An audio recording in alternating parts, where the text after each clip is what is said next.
YouTube, what's going on, man? It's your boy Xerxes coming back at you with another one. So today, wanted to go over what I've been theory crafting for the 3.25 Settlers of Calgur League.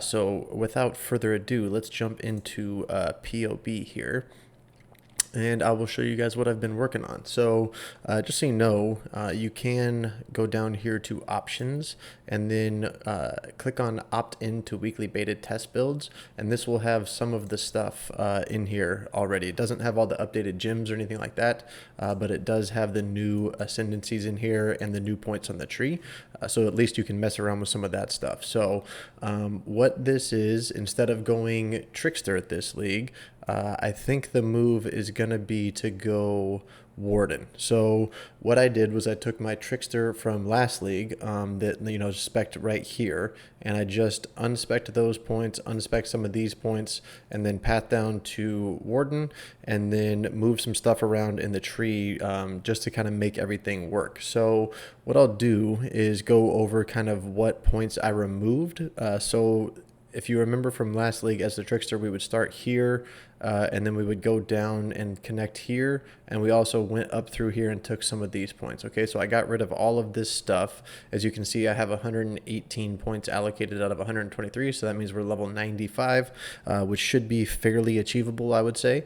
And the gear that I have, a lot of the gear that I have on, I will go over it, but it was all stuff that I solo self-found, so definitely attainable gear. Some of the stuff might be a little tricky if you don't know what you're doing, but again, this league I will be doing day 1, day 2, day 3 updates just like I did last time. So if you want to play this build and follow along, I know there's going to be quite a few of us in the guild that are going to be playing this build, messing with it, tweaking with it, and finding out, you know, how just to min-max it as best we can. So with that, let's get into the items. So this is just a claw that I made last league. Granted, this is a really good claw, but shouldn't be too hard to get. Maybe you get rid of the crit multi, but you're still going to be having something like this. Okay, the shield that I have in here: suppress, life, little evasion, attack speed, you know, nothing crazy. A cost and reservation heat shiver is pretty standard for most Frostblades characters. My chest in here only has 1900 evasion. We're going to get like double that with this next league. So some of this stuff, you know, this is just me theorizing what I'm planning on doing, and I've done my best to try and implement all of the changes that I can so far, and you'll see that in the custom config section. I'm just kind of going over what items that I have in here so you guys can get a feel for it. You know, obviously we won't have +2 strike gloves and, you know, fractured accuracy, all this stuff in the beginning, but this can just be used as something to aim towards. You know what I mean? So there we got some gloves with brittle, or boots with brittle. I was messing around with some avoid elemental ailments. That's actually not necessary anymore. So we could get like Fizz's extra cold or Fizz's extra chaos on the Eldritch implicit there.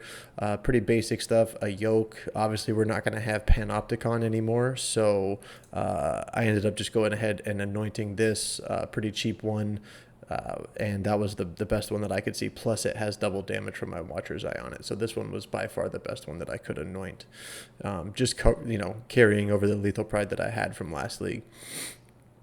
Let's go back to the items. So then we had the yoke, like I said. This is a pretty sick amethyst ring. I don't expect people to have something like this early on in the league, but this is kind of what you should be shooting for. And then there's a taming. They are going to be rewording the taming, I think. I'm not sure they're going to nerf it, but I think they're just going to change it to maybe have some different wording. That way it doesn't fuck up the Warden with all of the shock stacks that we're going to get now. Stygian Vise, Redeemer 1, this is pretty simple to make too, you know, so you guys can take a look at all this stuff. One thing to note in here is that I have a Watcher's Eye with its double hatred, right, but I just put 1% base crit chance to make the change for the claw change that we're going to get. So obviously you're not going to get like I mean, you could get a double hatred roll Watcher's Eye, but they're, you know, crazy expensive. So I couldn't figure out how to put it in the config, so I just found an item that has 1% to base crit strike chance, which is going to just basically be there to show that we're going to have 1% more base crit on our claws next league. So that's what that's there for. Other than that, it's just a damage pin, cold, hatred, Watcher's Eye. I did put a wise oak in here as well. There's probably going to be some shenanigans going on with Tinctures, I would imagine. I can't put them in there yet though, so I just put this in because this would give us a little bit of LE pin. So this is definitely a flexible thing where I think we're going to put some sort of tincture in here eventually. And in the tree, you'll see I didn't mess with any of the tincture stuff either, just because it's kind of unknown and I don't want to risk it on tinctures and have them be shit. But I do have a feeling that they are going to be pretty strong this league. So as you can see, we don't have a life flask in here, and that is because we are going to be taking, at least this is my thought anyway, is to take Vol Pact. So we're pretty much getting instant leech. So can't recover life other than instant leech. So if we can't do that, then there's no need for a life flask. So this is something that may be a bait, and if it is, it's an easy just spec at those 2 points and take a life flash, not a big deal, or unspec those two, right? So other than that, the cluster jewel is, I mean, it's nice, right? It's not exactly what you would want, but it is a pretty solid cluster jewel. So again, if you could get something that just has attack and cast speed, damage and effect, you know, you want that 35 effect, but you can always just spec other stuff and before you get a large cluster jewel like this. And then the Lethal Pride, again, I just found this Lethal Pride when I was playing, and it doesn't do too much. It has, I think it has a couple of double damage nodes. There's one right there, and then some reduced damage from crits. And then this one right here, if I got this exact same number, this would actually switch next league. Anything that's Fizz taken as fire or Fizz taken as X or Y is going to be gain rage on hit. So you'll see when I go over the config that I have that plugged in there with having 30 rage. So that's what this would be next league. And then we just got some increased melee damage here, right? So as far as the tree goes, almost all of this stuff is the same. This is all from last league. Nothing changes here. Nothing changes here. Nothing changes here. We are going to be, I would imagine, not speccing the 25% chance to flip monster elemental resistances because of how insane Scorch is going to be if it works the way that I think it's going to work, right? And I will go over that once I go over the ascendancy. But so for now, I don't have that mastery taken, the one that we would normally take. And then because we are not going Trickster anymore, we're losing a bunch of defense. I'm just going to tell you guys right now. Our life, we have 3,000 life. We'll probably end up having something like 90%, 91% chance to evade with all the evasion that we get. But we are losing Heartstopper, and we are losing freeze and chill immunity. So the way that I dealt with that is I plugged in Purity of Elements to the build. So what I've done to free up some space mana-wise, as you can see, we have 86 unreserved mana. I took a 3 passive mana reservation with Hatred mana reservation efficiency. So with that and this point here, which is a new one, we're able to reserve, as you can see, we have a level 1 precision.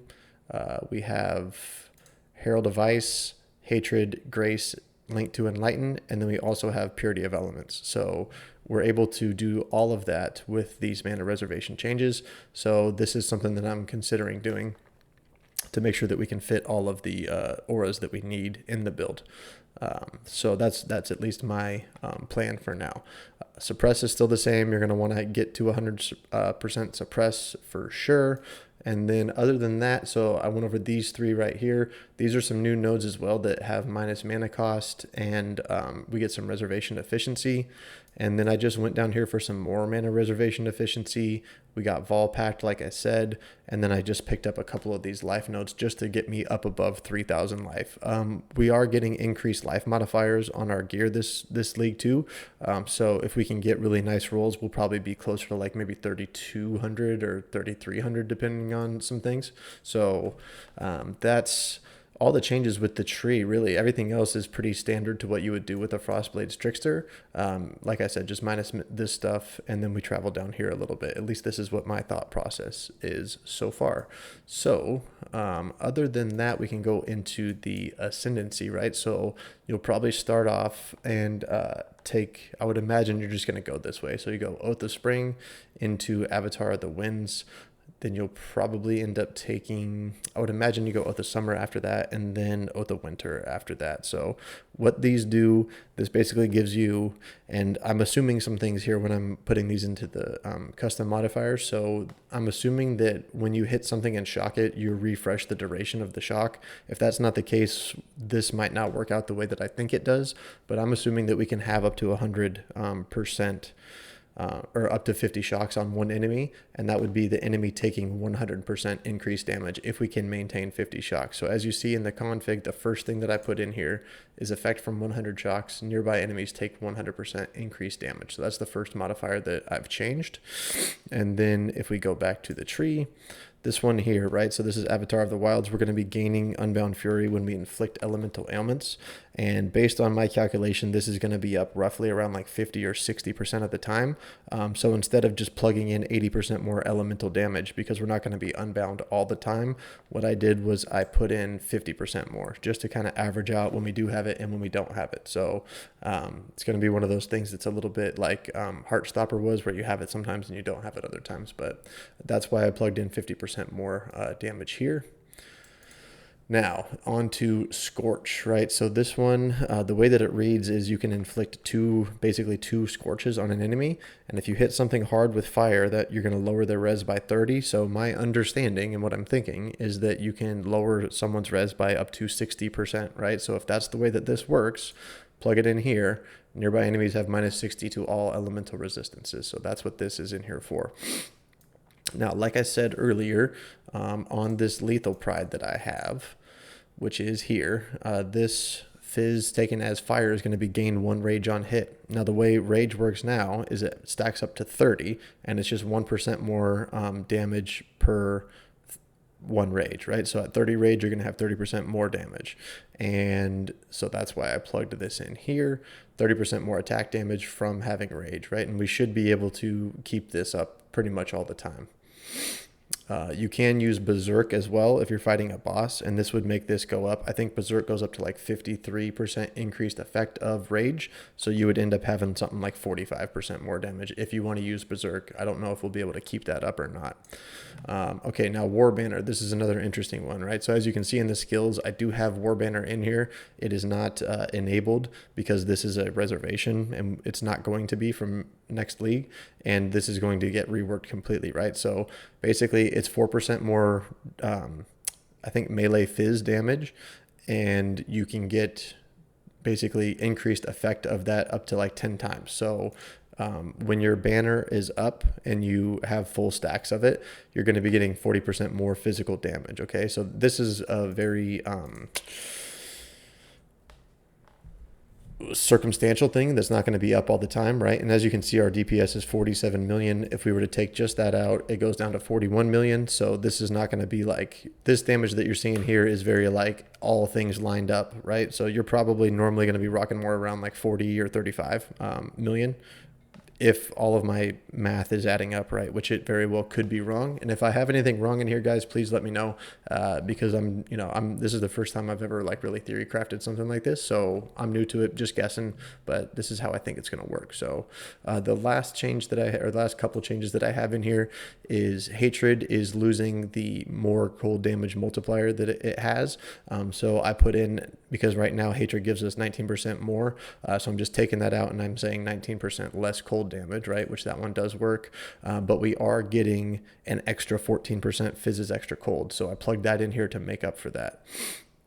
And then, like I said, I added 1% base crit to the Watcher's Eye to simulate the claw changes. So that is what I have so far. The only thing that I haven't plugged into this, because I don't know how to do it, is that we're losing the flat cold damage on Frost Blades. So there's going to be no more added flat to the gym, but we're getting a shit ton of added effectiveness to it. So in my thinking, I'm just going to leave it as a wash. It could be, up or down a couple million depending on how that works out. But we also are getting, multiplicative extra physical damage from quality on the claw too. So if anything, I have a feeling that this is going to be even a little bit more than what I have in here. But this is what I'm thinking so far. Like I said, guys, leave me a comment if anything looks off to you or if I missed anything. We do have, as you can see, with Purity of Elements, we have an insane amount of overcapped res. So there's probably some stuff that we could do gear-wise that would be even smarter too. But like I said, this is just a template from last league that I'm starting with, and I'll probably make some changes and adjust things accordingly. But anyone that's interested in playing Frostblades as a Warden, feel free. I'm going to be streaming over on twitch.tv/TheOneTrueXerxes.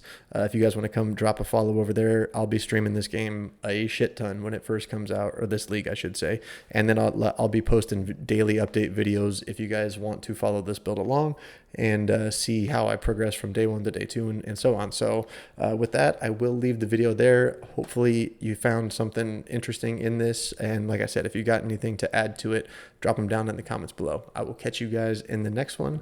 Peace.